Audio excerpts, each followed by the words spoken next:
Bueno, el CONICET, Consejo Nacional de Investigaciones Científicas y Técnicas, que es una institución estatal que, como su nombre lo dice, agrupa a investigadores y profesionales, que es mi caso, y becarios también que llevan a cabo proyectos de investigación, y que todos esos proyectos de investigación son subsidiados por el Estado. La gran parte, o sea, hay muy poca participación privada. Entonces, en una época que escribí un poquito más, en la época de pandemia, porque parte de mi trabajo lo hice en casa. La cuestión es que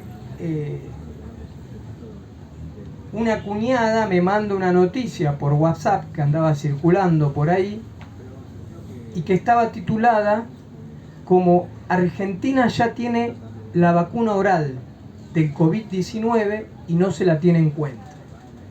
No sé si por ahí alguien justo dio la casualidad que se acuerda, porque esto estamos hablando de... Esto lo escribí en el 21 y esta noticia empezó a circular a finales del 20. Entonces yo a esta reflexión le puse infodemia en tiempos de pandemia. Entonces, fíjense que era el titular de esa noticia era muy sugerente. Era muy sugerente, o sea, evidentemente iba en contra del gobierno de turno y de las medidas que se venían tomando. Argentina ya tiene la vacuna oral, era muy concluyente, ya tiene la vacuna oral del COVID-19 y no se la tiene en cuenta. Entonces, yo empecé a investigar, digamos. O sea, me pareció rarísimo, porque yo ya venía al tanto de los proyectos que se venían financiando para esa época y me parecía extraño. Entonces empecé a ver la entrevista, que era en una FM, no, FM Mantra, la verdad que era una FM poco conocida, pero la entrevista se la hacía a un investigador del CONICET, que el investigador del CONICET, sí, yo lo chequé, era un investigador del CONICET de Córdoba.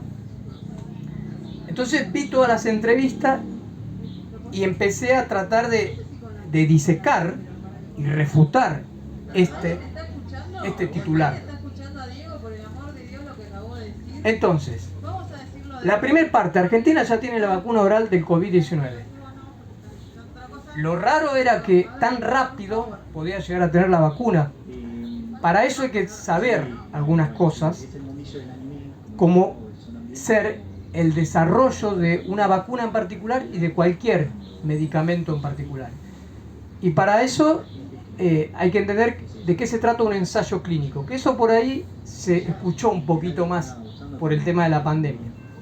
Pero el desarrollo de una vacuna empieza antes incluso del ensayo clínico propiamente dicho, y empieza con lo que se llama en fase preclínica, que son estudios de laboratorio con animales de laboratorio o en tubos de ensayo. Son los primeros ensayos que se hacen en un laboratorio para encontrar el hipotético o potencial antígeno vacunal, se llama. O sea, va a ser la molécula o la sustancia que va a ser el principio activo de la futura vacuna.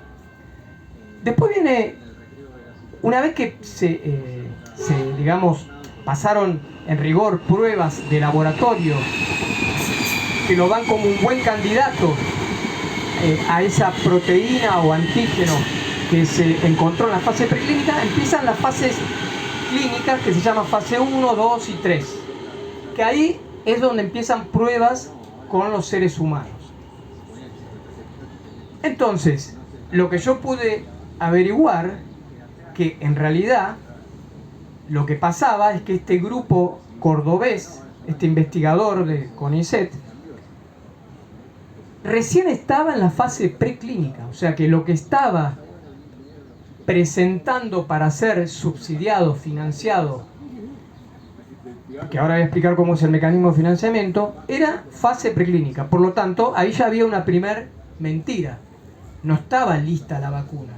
Era muy en pañales estaba ese proyecto de investigación. O sea, porque porque es así naturalmente, no se empieza por la fase 3, siempre se empieza por la fase preclínica. Y después la otra parte decía, y no se la tiene en cuenta. Argentina tiene la vacuna y no se la tiene en cuenta. Y ahí quedaba flotando como el que no se la tiene en cuenta era, no sé, el gobierno directamente. Entonces para eso, ahí hace falta conocer otra cosa, que es cómo es el mecanismo de financiación de cualquier proyecto de investigación. Los proyectos de investigación que están liderados siempre por un investigador principal, un investigador de mucha jerarquía, que en este caso era el doctor Hugo Luján. En el libro están todas las citas, los links, o sea, pueden escuchar las entrevistas, o sea, todo lo que yo escribo y voy argumentando, está el material apoyatorio. Entonces, en esa época se formó una entidad tripartita que se llamaba Unidad Coronavirus, que estaba formada por 3 entidades interdependientes: el Ministerio de Ciencia, Tecnología e Innovación, el CONICET y la Agencia de Investigación, Desarrollo e Innovación. O sea, esas eran las 3 entidades estatales que iban a subsidiar o financiar a los proyectos. Pero esos proyectos son presentados frente a esta unidad a través de tienen una base para cumplir ciertos requisitos. O sea, es un concurso, una convocatoria. Entonces se forma una comisión evaluadora que en general son pares, son otros investigadores. O sea, no es un ministro o no es un funcionario, es un par especializado. Y no es una sola persona, son varios investigadores. Bueno, acá están todos los detalles. O sea que en realidad, porque incluso en la misma entrevista insisten con esa idea que el que había rechazado la vacuna, que en realidad era el proyecto, era el gobierno. Pero no era así. En realidad no había sido en esa convocatoria, en ese concurso, lo que habían rechazado era la comisión evaluadora. Entonces yo finalmente, y eso se lo leo, el último párrafo, digo: por lo tanto, y como colofón, vamos a comparar el título de manipulación mediática, Argentina ya tiene la vacuna oral del COVID-19 y no se la tiene en cuenta, con el derivado de este sucinto análisis. Esto es un poquito lo que les conté.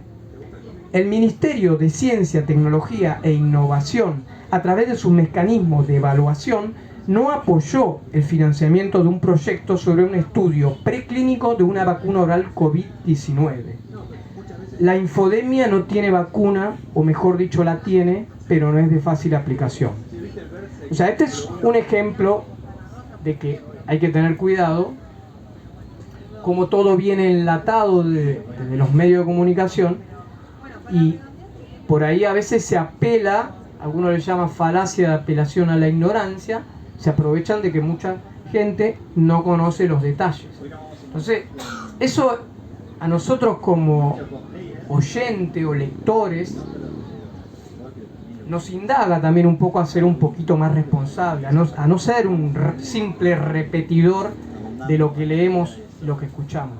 Por lo menos tenemos que ir un poquito más allá y averiguar de qué se trata.